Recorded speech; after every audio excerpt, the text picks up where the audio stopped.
আসসালামু আলাইকুম ওয়ারাহমাতুল্লাহি ওয়াবারাকাতু। প্রিয় দিনী ভাই ও বোনেরা, আশা করি আপনারা সবাই ভালো আছেন। সুদ নিয়ে আমাদের ধারাবাহিক লেকচার সিরিজের আজ ৭ম পর্ব। গত লেকচারে আমরা সুদের কারণে উৎপাদনশীলতা ও কর্মসংস্থানের উপর যে নেতিবাচক প্রভাব পড়ে সেই বিষয়ে আলোচনা করেছি।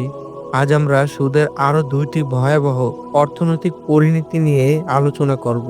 তা হলো মুদ্রাস্ফীতি এবং আর্থিক সংকট। মুদ্রাস্ফীতি হলো দ্রব্যমূল্যের লাগামহীন বৃদ্ধি, যার ফলে আপনার টাকার ক্রয় ক্ষমতা কমে যায়।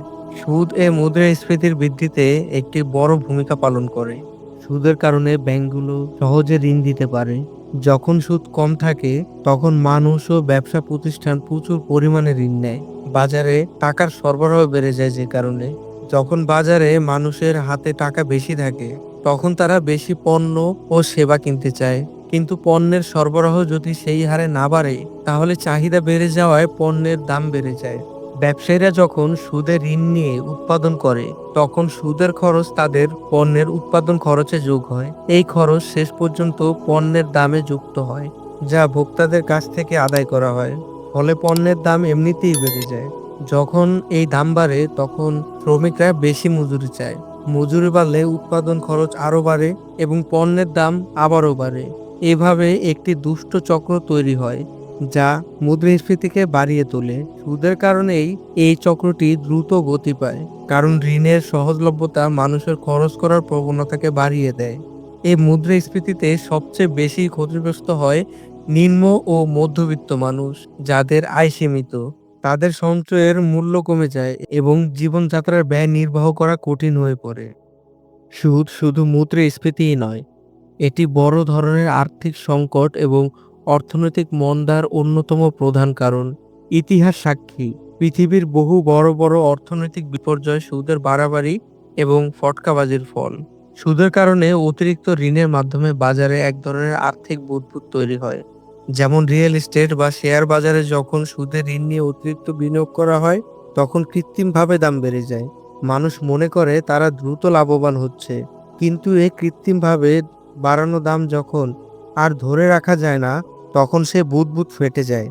অর্থাৎ বিনিয়োগকারীরা আতঙ্কিত হয়ে তাদের সম্পদ বিক্রি করতে শুরু করে, যার ফলে দাম দ্রুত কমে যায়। এর ফলে যারা সুদে ঋণ নিয়ে বিনিয়োগ করেছিল তারা বিপুল ক্ষতির সম্মুখীন হয় এবং ঋণ পরিশোধ করতে ব্যর্থ হয়। ব্যাংকগুলো তাদের পাওনা ফেরত পায় না, যার ফলে তারা সংকটে পড়ে। একটি ব্যাংকের সংকট অন্য ব্যাংকেও ছড়িয়ে পড়ে, যা পুরো আর্থিক ব্যবস্থাকে অস্থিতিশীল করে তোলে। ব্যবসা প্রতিষ্ঠানগুলো ঋণ পায় না, উৎপাদন বন্ধ হয়ে যায়, কর্মসংস্থান হারায় এবং অর্থনৈতিক মন্দা নেমে আসে। ২০০৮ সালের বিশ্ব অর্থনৈতিক মন্দা, যা গ্রেট রিসেশন নামে পরিচিত, এর মূল কারণ ছিল সুদ ভিত্তিক বন্ধকি ঋণ এবং ফটকাবাজি। এটি প্রমাণ করে যে সুদের অর্থনীতি কতটা ভাঙ্গুর এবং ধ্বংসাত্মক হতে পারে। প্রিয় ভাই ও বোনেরা, সুদের অর্থনৈতিক ও সামাজিক ক্ষতির তৃতীয় গুরুত্বপূর্ণ দিক হলো এটি মুদ্রাস্ফীতিকে উস্কে দেয় এবং আর্থিক সংকট ও অর্থনৈতিক মন্দার কারণ হয়।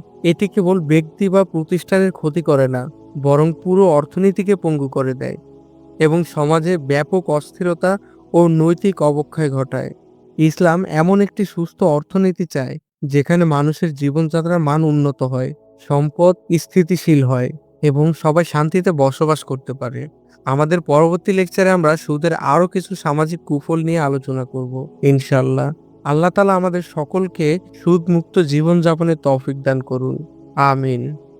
আপনি যদি রিবা বা সুদ নিয়ে বিডি লেকচারার চ্যানেলের অন্যান্য ভিডিওগুলো না দেখে থাকেন তাহলে এই ভিডিওগুলো দেখার অনুরোধ রইল।